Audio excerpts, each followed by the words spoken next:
Hey everyone, Matt Pisarcik from RazorEmporium. A common question we get often is what's the difference between badger versus boar hair and why should I choose one versus the other?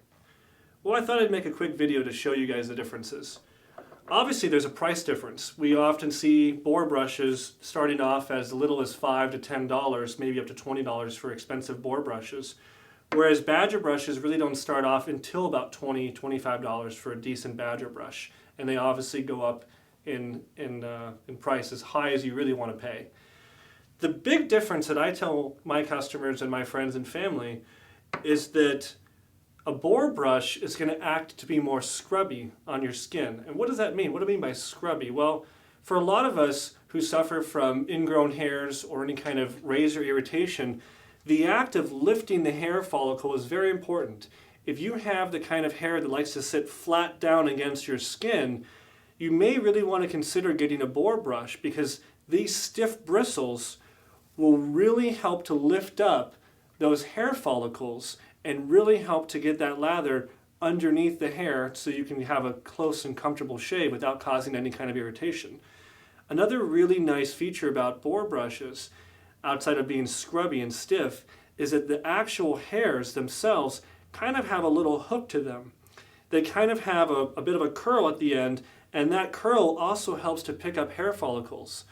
Another kind of interesting thing that happens to boar hair over time is that it splits. We've all heard of split ends, maybe from our wife or loved one, that maybe she complains about having split ends and she needs to have a haircut. Well, boar hair gets naturally split over time, and that stiff brush that you have may seem really scrubby and really firm, but after you use it for a few months, you're going to notice it becomes softer and softer while still remaining effective for a great shaving brush.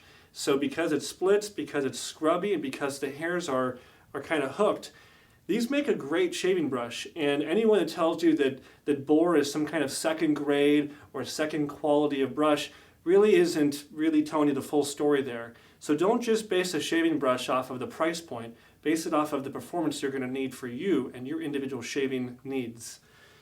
Now, badger hair has been traditionally used for hundreds of years and is really kind of the staple that we all think of with a shaving brush.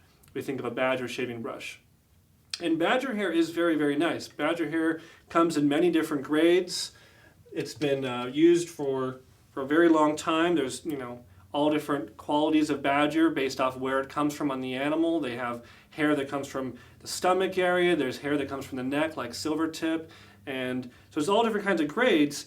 One of the things to really keep in mind with these badger brushes is that as you pay more money, the performance itself really may not change a whole lot. What really starts to change is your experience with the brush. As you pay more, they start to get softer, the knots start to get bigger, the handles get bigger, and so on and so forth. And that's what you're really paying for, is that the additional hair or the additional softness based off of where it comes from on the badger itself. Badger hair is very effective at holding water. And so when you go to make a lather, you may find that a badger brush will hold more water and thus more shaving cream and more lather. And if you're doing 2, 3, or 4 passes for your shave, this will hold more of that lather for you. Whereas a boar brush, it builds a faster lather, but it doesn't hold as much. So if you're only going to do 1 or 2 passes and you really are concerned about lifting up some of those hairs and not getting ingrown hairs, a boar brush is great, but do know that if you're going to do multiple passes, you'll probably end up having to re-lather once or twice and make a new lather with a boar brush. So it's just kind of different options to think about.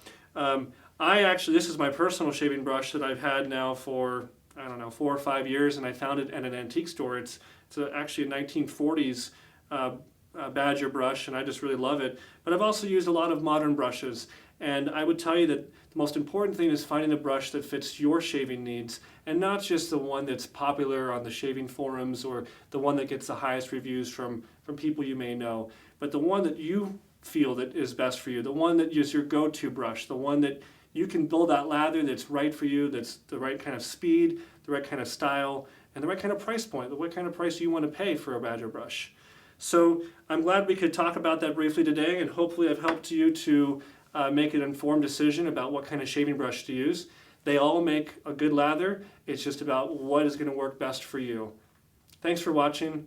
Check out our YouTube channel for more videos and education.